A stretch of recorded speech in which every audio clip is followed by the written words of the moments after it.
మంచిగా అవుతుంది.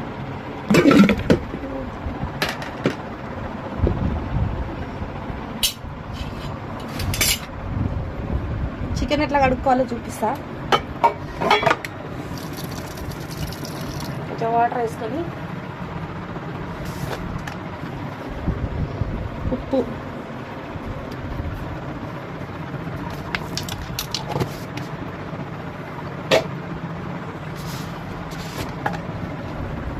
పసుపు,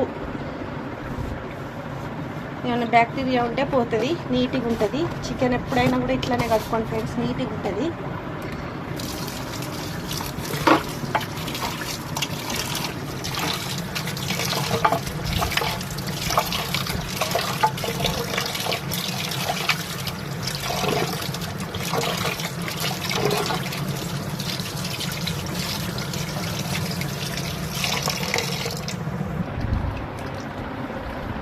ఒక 2 సార్లు మంచిగా నీట్గా కడుక్కోండి. ఇట్లా కడగడం వల్ల మనకి ఎంత గలీజ్ ఉన్నా పోతుంది. ఉప్పు, సాల్ట్ వేసినాం కదా.